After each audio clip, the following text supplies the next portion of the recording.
পরিরাজ্যের একমাত্র রাজকন্যা নীলপরি। রাজ্যের সবাই নীলপরিকে অনেক ভালোবাসার পরেও নীলপরি সবসময় মাটির দেশে যেতে চায়। মা, তোমাকে আমি কতবার বলেছি আমার এই পরীর রাজ্যে ভালো লাগে না। আমি মাটির দেশে যেতে চাই, মাটির মানুষের সাথে মিশে থাকতে চাই। তোমরা আমার সকল শখ-আহ্লাদ পূরণ করো, তাহলে এটা কেন মেনে নিচ্ছ না? দেখো মা, আমি তোমাকে এর আগেও বারবার বুঝিয়ে বলেছি আমরা পরীরা মাটির দেশে থাকতে পারবো না। এই যে দেখছো আমাদের সুবিশাল পরিরাজ্য, আমরা যুগ যুগ ধরে এখানে থেকে আসছি, আর আমাদের এখানেই থাকতে হবে। মাটির দেশের মানুষেরা আমাদের পছন্দ করে না, আমাদের দেখলে ভয় পায়। তুমি তো কোনোদিন কখনো মাটির দেশে যাওনি, মাটির মানুষের সাথে থাকোনি, তাহলে তুমি কিভাবে বলতে পারছো যে তারা আমাদের পছন্দ করে না? আমাদের পরিরাজ্যে তারা যে একজন মাটির দেশে গিয়েছে, তারা তো বলেছে মাটির দেশে ভালো মন্দ মানুষ মিলিয়ে থাকে। তোমার এই পরিরাজ্যে কিসের অভাব? তুমি যা চাইছো জাদুর মাধ্যমে সেটাই পাচ্ছ। কত ভালো ভালো খাবার, কত ভালো ভালো পোশাক, তাহলে তুমি কেন মাটির দেশে গিয়ে কষ্ট করবে? আমি মাটির দেশের মানুষের জীবনযাপন নিজের চোখে দেখতে চাই, তাই তো বলছি আমাকে তোমরা মাটির দেশে দিয়ে এসো, তারপর না হয় তোমরা আবার আমাকে নিয়ে এসো। আমি এ ব্যাপারে তোমার সাথে আর কোনো কথা বলতে পারবো না। তুমি তোমার বাবার সাথে কথা বলো, উনি যদি তোমাকে অনুমতি দেয় তাহলে তুমি মাটির দেশে যেতে পারবে।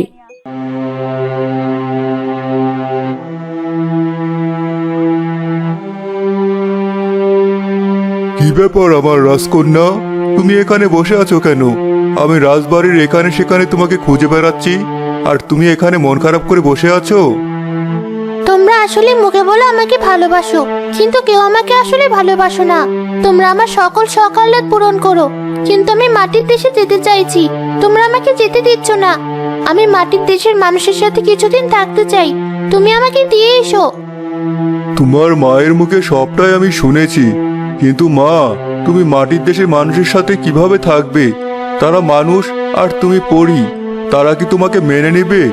তারা যদি একবার বুঝতে পারে তুমি মানুষ না পরী, তাহলে তারা তোমার অনেক বড় ক্ষতি করে ফেলবে মা। আমার কোনো ক্ষতি হবে না, তুমি আর না করো না। তুমি আমাকে মাটির দেশে দিয়ে এসো, আমি কিছুদিন থাকবো, তারপর তুমি আবার আমাকে নিয়ে এসো।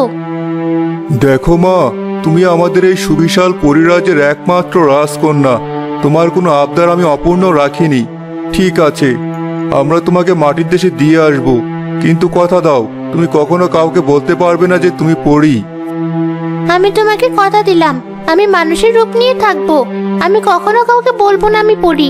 এবার তুমি আমাকে মাটির দেশে তাড়াতাড়ি পাঠানোর ব্যবস্থা করো। মহারাজ নীলপরীকে গ্রামের পাশে এক নদীর তীরে ছোট বনে রেখে আসে। সেই গ্রামে একজন নিঃসন্তান কাঠুরিয়া দম্পতি বসবাস করত। কাঠুরিয়া একদিন বনে গাছ কাটতে গিয়ে নীলপরীর দেখা পায়। কি ব্যাপার, কত বেলা হয়ে গেল, আজকে তুমি গাছ কাটতে বনে যাবে না? কিছুদিন যাবত দেখছি কাজকর্মে তোমার কোনো মনোযোগ নেই, এভাবে কি সংসার চলবে? আরে ধুর, তুমি আছো তোমার কাজ নিয়ে। দুজন মানুষ খেয়ে পরে এভাবেই দিন চলে যাবে। এত টাকা রোজগার করে কি লাভ? আমাদের তো কোনো সন্তান নেই যে ওর ভবিষ্যতের জন্য কোনো কিছু রেখে যাব। এইটা তুমি কোনো কথা বললে? মানুষের কখন টাকার প্রয়োজন হয় তা কি আর বলা যায়? সৃষ্টিকর্তা চাইলে একদিন ঠিকই আমাদের কোলজোড়ে ফুটফুটে এক সন্তান আসবে। কত বছর হয়ে গেল একটা সন্তানের জন্য কত প্রার্থনা করে যাচ্ছি, তাও সৃষ্টিকর্তা একটা সন্তান দিচ্ছেন না। এগুলো ভাবলে আমার আর কাজকর্ম করতে ইচ্ছে করে না। আচ্ছা, দাও দুটো ভাত, খেয়ে বনে যাই। গরম গরম ভাত খাও, খেয়ে বনে গাছ কাটতে যাও।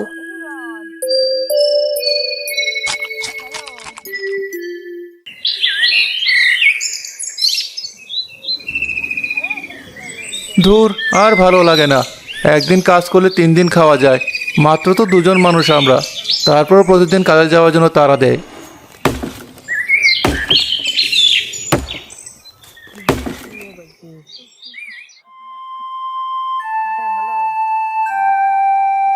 এই মেয়ে, তোমার বাড়ি কোন গায়ে? তুমি এখানে একা একা বসে আছো কেন? তোমাকে কে এখানে নিয়ে এসেছে? নাকি বাড়ি থেকে পালিয়ে এসেছো? আমি কোনো কিছু মনে করতে পারছি না, আমি কিভাবে এখানে এলাম, কার সাথে এলাম, সে কখন থেকে বসে আছি, খুব খিদে পেয়েছে। এ তো বিশাল বড় মুশকিল। তুমি কোনো কিছুই মনে করতে পারছো না? এই বনে তুমি কিভাবে একা একা থাকবে? চলো, আমি তোমাকে আমার সাথে বাড়িতে নিয়ে যাই। আমার বাড়িতে শুধু আমি আর আমার বউ থাকি, আমাদের কোনো সন্তান নেই। তুমি আমার সাথে চলো, আমার গিন্নি তোমাকে দেখলে অনেক খুশি হবে। না, আমি আপনার সাথে যাব না। আমি আপনাদের ঝামেলা বাড়াতে চাই না।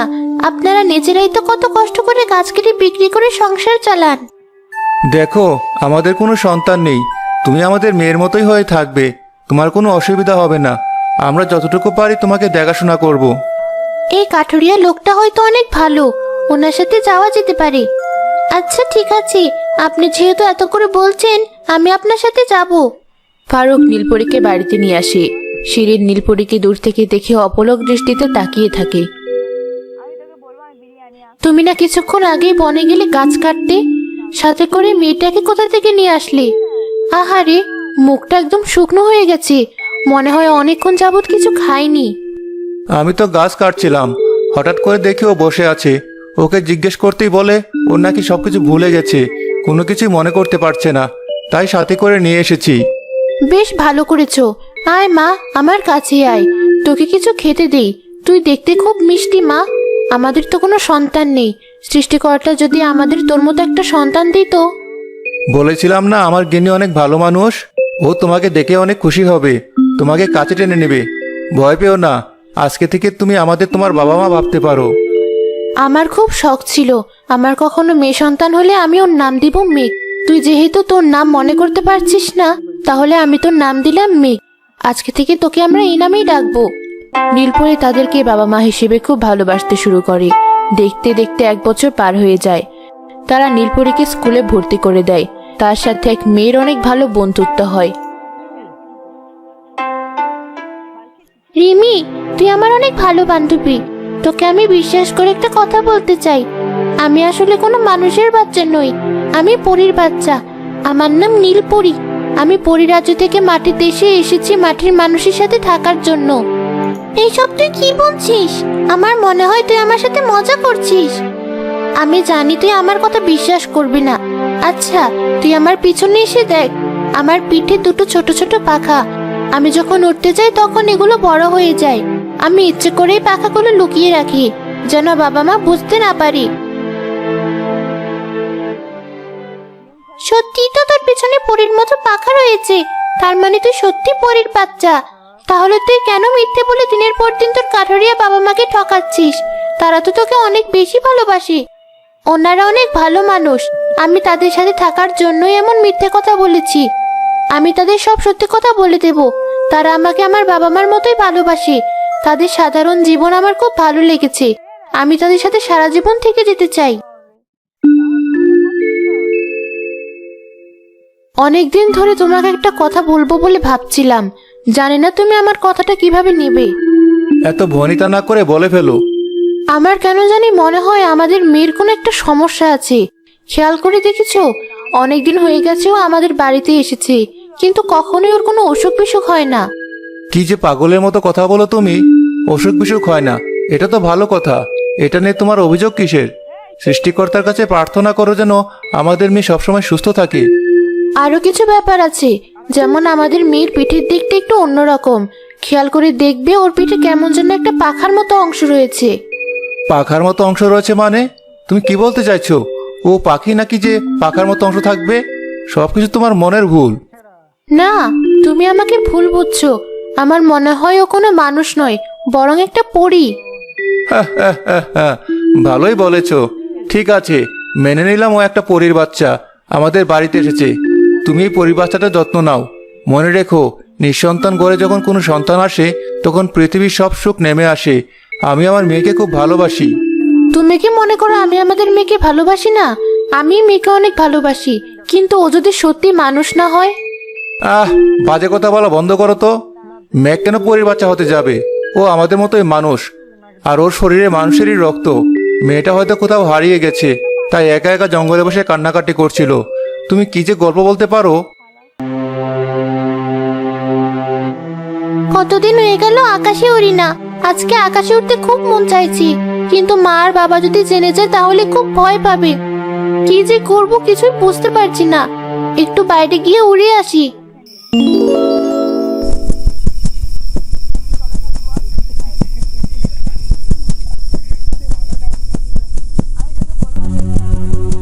কোথায় আছো তুমি? তাড়াতাড়ি এদিকে এসো। দেখো, আমি যা বলেছিলাম তা একদম সত্যি। আমাদের মেয়ে কোনো মানুষ নয়, ও একটা পরীর বাচ্চা। কি ব্যাপার, এত রাতে তুমি চিৎকার চেঁচামেচি করছো কেন? আমার সাথে কথা না বলে আগে আকাশের দিকে একবার তাকিয়ে দেখো। ওই দেখো, তোমার মেয়ে আকাশে ভেসে বেড়াচ্ছে। এ কি, তাহলে তো তুমি একদম সত্যি কথাই বলেছিলে। তার মানে ও মানুষ নয়, ও একটা পরীর বাচ্চা। মা আমার, নেমে আয় মা। আমার প্রচন্ড ভয় লাগছে, যদি তুই পড়ে যাস তাহলে তো মরে যাবি।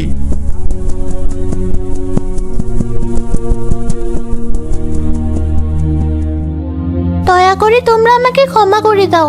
আমি তোমাদের কাছে সত্যিটা লুকিয়েছি। আমি কোনো মানুষ নই, আমি হলাম নীলপরী।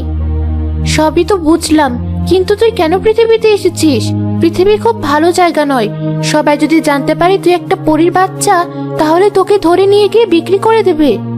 সত্যি করে বল, কেন তুই আমাদের কাছে থেকে সত্যিটা লুকিয়ে রেখেছিস? আমি যখন আকাশ থেকে প্রতিদিন তোমাদেরকে দেখতাম, আমার মনে হতো পৃথিবীর মানুষেরা অনেক ভালো।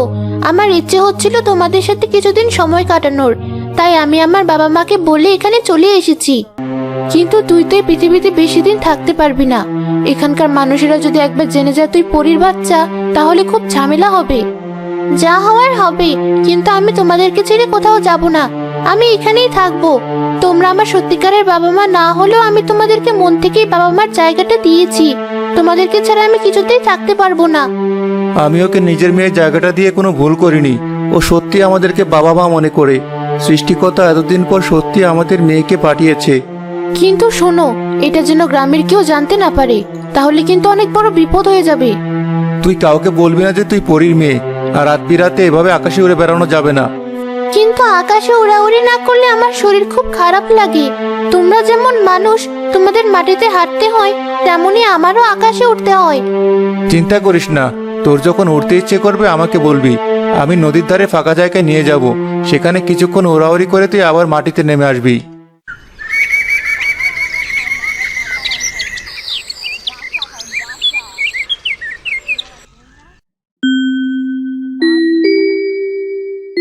যা, তাড়াতাড়ি একটু আকাশ থেকে উড়ে আয়। কিন্তু মনে রাখিস, বেশি দেরি করিস না, কেউ দেখে ফেললে সর্বনাশ হয়ে যাবে। বাবা, তুমি একটু চিন্তা করো না, আমি কিছুক্ষণের মধ্যেই চলে আসবো।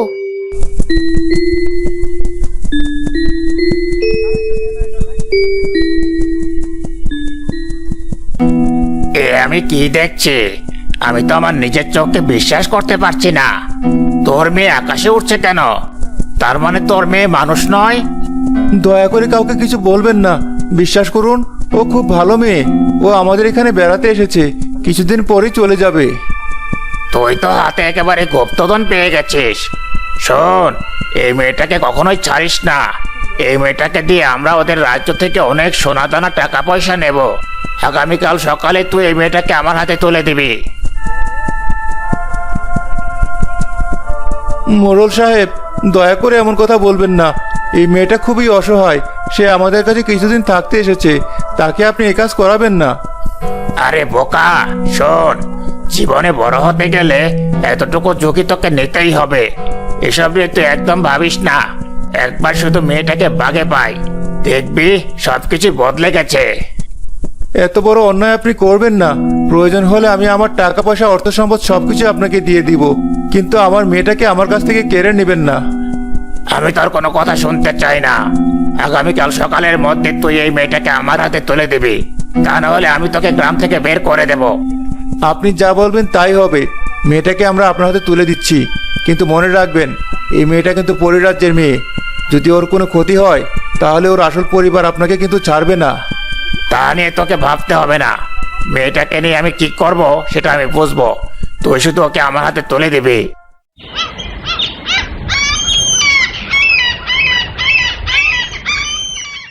পরের দিন ভোরবেলা ফারুক এবং তার স্ত্রী নীলপরীকে নিয়ে আবার নদীর ধারে এলো। আমি তোমাদের ছেড়ে কোথাও যাব না, দয়া করে আমাকে যেতে বলো না। তোকে বিদায় দেওয়া ছাড়া আমাদের হাতে অন্য কোনো উপায় নেই। মোড়ল ইতোমধ্যে জেনে গেছে তুই আমাদের কাছে রয়েছিস। একটু পরেই ও পুরো গ্রামবাসী নিয়ে তোকে ধরতে আসবে। হ্যাঁ মা, তুই চলে যা, আর যখন ইচ্ছে হবে তখনই তুই পৃথিবীতে চলে আসিস। আমি আর তোর বাবা সবসময় তোর জন্য অপেক্ষা করে থাকবো। লক্ষ্মী মা, একদম কান্নাকাটি করবি না। তোর বাবা মা তোকে খুব ভালোবাসে। হয়তো তুই আমাদের কাছ থেকে দূরে সরে যাচ্ছিস, কিন্তু আমরা কখনো তোকে ভুলতে পারবো না। তোর যখন ইচ্ছা হবে তুই এই নদীর পাড়ে চলে আসবি, আমরা তোর সাথে দেখা করব। আর এই নে, এখানে তোর পছন্দের কিছু খাবার আছে, তোর জন্য বানিয়ে রেখেছি, এগুলো তুই সাথে করে নিয়ে যা।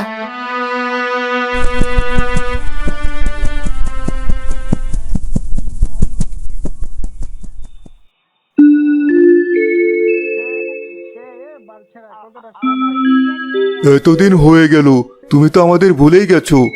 একবারও নিজের বাবার কথা তোমার মনে হয় না? তোমাদের কথা আমার অবশ্যই মনে হয়েছে, কিন্তু আমার মানুষ বাবা মাও আমাকে অনেক ভালোবাসে, অনেক খেয়াল রাখে। এতদিন হয়ে গেল, একটা বারও তো তুই আমাদের কাছে আসলি না, আমাদের কোনো খোঁজ নিলি না। এই যে পৃথিবীতে থাকলি, পৃথিবী কেমন লাগলো তোর? পৃথিবী সত্যি খুব ভালো জায়গা না মা? সেখানে যেমন ভালোবাসা আছে তেমনই ঘৃণা আছে। আমার বাবা মার মতো যেমন ভালো মানুষ আছে, তেমনই মোড়লের মতো অনেক খারাপ মানুষ আছে, লোভী মানুষও আছে। আমার ওই বাবা মা অনেক কান্নাকাটি করছিল, তারা বলছিল যখন ইচ্ছে হয় আমি যেন পৃথিবীতে তাদের কাছে ফিরে যাই। তোমার যখন ইচ্ছে হবে তখন তুমি তোমার বাবা মার সাথে দেখা করে আসবে, এতে আমাদের কোনো বাধা নেই। তবে তুমি যদি চাও তাহলে তোমার মানুষ বাবা মাকে আমরা আমাদের পরিরাজ্যে রাখতে পারি। না বাবা, আমার মানুষ বাবা মা এই রাজ্যে এসে থাকতে রাজি হবে না। তবে তাদেরকে কিছু উপহার পাঠাতে পারো, আসলে তারা অনেক গরিব, দুবেলা ঠিকমতো খেতে পারে না। ঠিক আছে, যারা আমার মেয়েকে এতটা ভালোবাসা দিয়েছে তাদেরকে আমি অবশ্যই উপহার পাঠাবো। তোমার মানুষ বাবা মার জন্য আমরা সোনাদানা পাঠিয়ে দেব, যেন বাকিটা জীবন আরামায়েশে থাকতে পারি।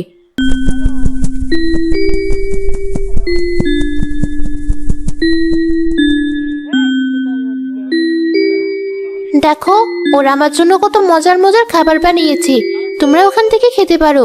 পৃথিবীর তৈরি খাবার অনেক সুস্বাদু, এই খাবারে মিশে আছে আমার বাবা মায়ের ভালোবাসা।